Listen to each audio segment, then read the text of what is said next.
Hello guys! Kita nyo naman, ang ganda na naman ng ngiti ni si Ma. Tatakas na naman ang nanay ni Dora. Ngayong araw guys, ay samahan nyo mag-road trip. Anak ng tupa, nalimutan ko. Wala nga pala akong lisensya. Siyempre, hindi naman talaga problema yan. Ano ka ba naman si Mang? Kita mo ba ang dami nating kasama? Mini, mini mo. Ang angkasan ko, syempre, yung ililibre ako. Char. Prospect number 1, City to Beats. Pwede. Ay, anak ng tuba, iniisip ko pa lamang may nauna na. Prospect number 2, syempre si tatay ko, kaya lang mukhang dibihado tayo. Mukhang tayo ang manlilibre dito. Negative. Prospect number 3, Boss Jess. Pwede. Pwede naman daw, kaso pinapili ako. Libreng angkas o drone shot?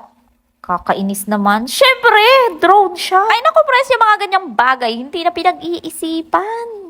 Kainaman. Itong susunod, hindi ko na pinagkaabalahang tanungin dahil may nakaukit na kasi sa upuan. Ang nakalagay, pagmamay-ari ni Susan.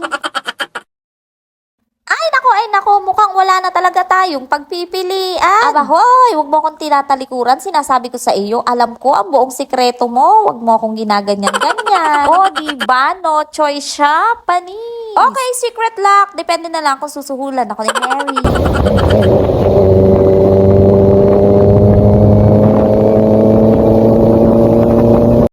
Hala siya, oy, gusto ko bang mabuhay po, karis ka. Huwag mong daanin ang galit mo dito sa daan. Aba, sinasabi ko sa iyo, okay lang mawala ng ninong si Dora. Pero pag ang nawala ang nanay niya, Diyos ko, tuwang-tuwa ang tatay niya. Ay nako, alam niyo ba guys, habang daan, nakikipag-deal ako. Abay, makauwi lang ako ng ligtas. Ako na din ang maggagas. Hindi na rin ako magpapalibre. Hindi ko na rin sasabihin ang mga sikreto mo.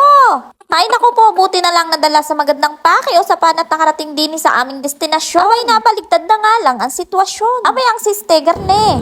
Bibidyohan ko daw siya habang siya nag-uubos ng gas pabalik-balik sa tunnel na ari. Halay, sige, magsawa ka hanggang gusto mo. Aba, ay hamit na hamit. Ay di sige, diyan ka na tumira. Kuburo, di arila ang talaga ang magiging silbi ko din eh. Taga-video.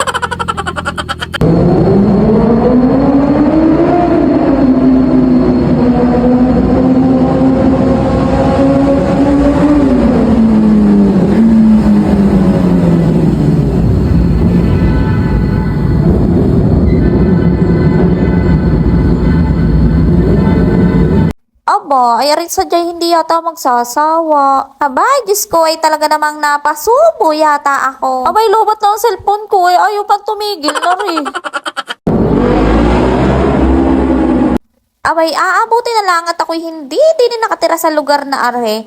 Ay, ay parang araw-araw din ay bagong taon. Abay, hindi, bumomba na lang, bumomba. Akala mo yata, mura ng gasolina. Biruin nyo, are aking kumparing are. Kaya naman pala hapit na hapit sa paggagawa ng pilipit, yun naman pala yung mag-uubos din na 1 drum na gasolina. Tapos aring isang are hapit sa scatter, yung pala i-deposito lamang kay clean fuel. Naknanto pa naman kung pinautang nyo na lang sa akin, di sana ibenda ako sa kuryente at sa tuition fee. Sa bagay, okay lang, at least nakagala ako ng libre. Eh bakit nga ba naman ako himutok na himutok? Eh nakikiangkas nga lamang ako. Ay naku, i-hide ko na nga lang ang ring post na are at baka mapanood ng 2 are sa susunod, hindi na ako makalibre.